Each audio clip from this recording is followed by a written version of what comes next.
Jesus has a brilliant plan to solve the problem of murder in the world. Wouldn't that be nice? And he does it right here in the Sermon on the Mount in Matthew chapter 5. Right before he starts talking about murder, he sets it up by saying, you need to go beyond the righteousness of the Pharisees and teachers of the law, which to people in his day probably sounded like a crazy claim that you could actually go beyond the righteousness of the experts in the law that were meticulous and cared so much about what is right and what is wrong. But then he lays out how to actually go beyond that, because going beyond the righteousness of the Pharisees and teachers of the law is not about following the rules better, but it's about doing things from an internal place so that the rules essentially become irrelevant. Now that might seem like a really big claim that the rules become irrelevant, but let's unpack what Jesus says here. And I have this hunch that what Jesus is after is actually transforming your hearts so that the external actions of the law are no longer a concern of yours. Things like murder don't become a problem anymore when your heart gets changed. So let's take a look at what he says in Matthew 5, starting in verse 21. You've heard that it was said to the people long ago, do not murder, and anyone who murders will be subject to judgment. But I tell you, pause right there. If you were listening to Jesus for the first time, you might be thinking, wait, you just quoted the Bible and now you're saying, but I tell you, where do you get this kind of authority from? And Jesus probably was the one who wrote or came up with the original idea. So that he has the authority to do this. But remember, this is why he had to hedge his claims beforehand, saying, I'm not here to abolish the law and the prophets. I'm here to fulfill them. So let me tell you what these things originally mean. So the original crowd probably got freaked out. You've heard it said, but I say. Well, in the same way that if I was like, you've heard it said, for God so loved the world, but I say, well, you're probably going to get freaked out and be like, what kind of heresy is coming now? But this is not what Jesus is doing. He's essentially saying, hey, I know what's originally written, but let me tell you what's behind that text. So he says this. You've heard it said to the people long ago, don't murder, and anyone who murders will be subject to judgment. But I tell you that anyone who's angry with his brother will be subject to judgment. Again, anyone who says to his brother, raca, is answerable to the Sanhedrin. But anyone who says, you fool, will be in danger of the fire of hell. Therefore, if you're offering your gift at the altar, and there remember that your brother has something against you, leave your gift there in front of the altar. First go and be reconciled to your brother, then come and offer your gift. Settle matters quickly with your adversary who's taking you to court. Do it while you're still with him on the way, or he may hand you over to the judge, and the judge may hand you over to the officer, and you may be thrown into prison. I tell you the truth, you will not get out until you have paid the last penny. Now, obviously, for some reason, Jesus thinks that but I said, the you've heard it said don't murder, but I said, he thinks that these two things are connected. It's not like he said, you've heard it said don't murder, but I tell you, make sure you don't lie. Or you've heard it said, don't murder, but I tell you, be faithful to your spouse.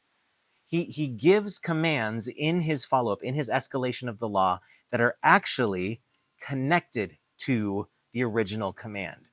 So what we have to do, the work of the interpreter, is to say, why does Jesus think that this other stuff is connected to murder? This other stuff being when you are angry with your brother. This other stuff being when you call someone a fool. Other stuff like when you call someone raca. This is an Aramaic term that means empty. It's like empty-headed, like a dum-dum, right? When you call someone a dummy, an empty-headed idiot dummy, that comes from the same place that murder comes from in Jesus's eye. And then he says, when you have someone who has something against you, let's say you're at church, or in his day, you're at the temple about to offer your offering, about to worship God through offering, and then you remember that someone has something against you, Jesus is like, hey, you got to drop that right there and go fix that thing.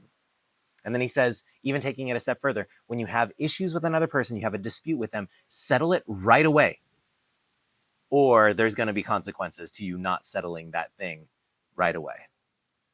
Why are these 5 things? Right? Making sure you don't have beef with people, settling your matters right away, not holding on to anger, not calling someone empty-headed, not calling someone a fool.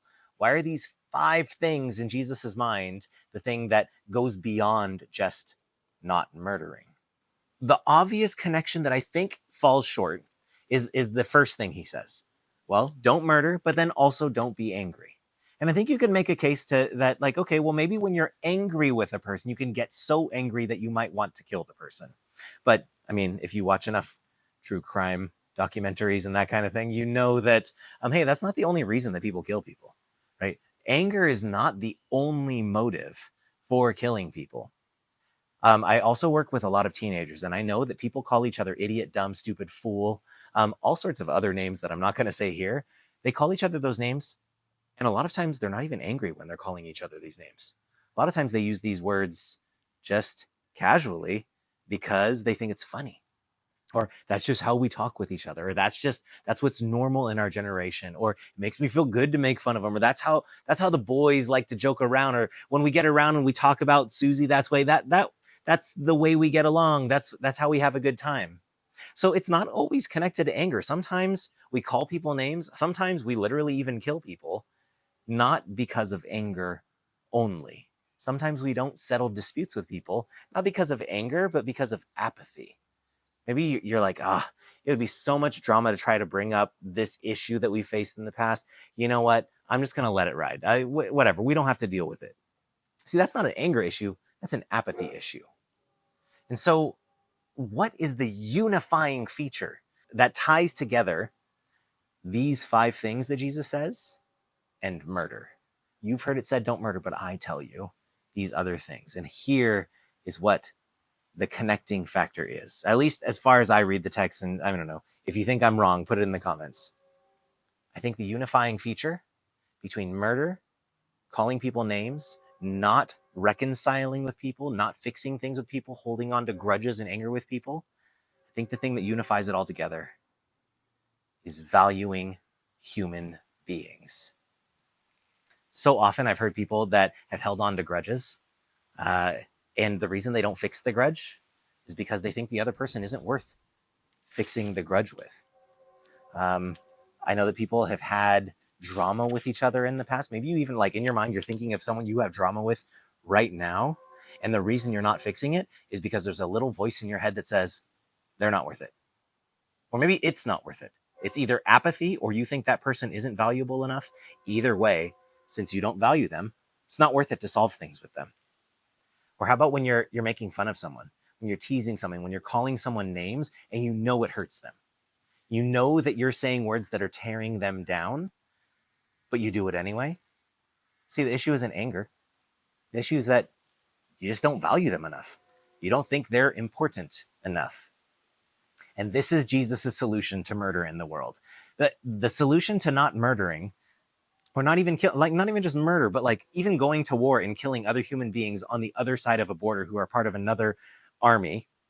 The reason you kill them is because you hold something higher in value than their life, right? You hold an ideal higher in value than that human life.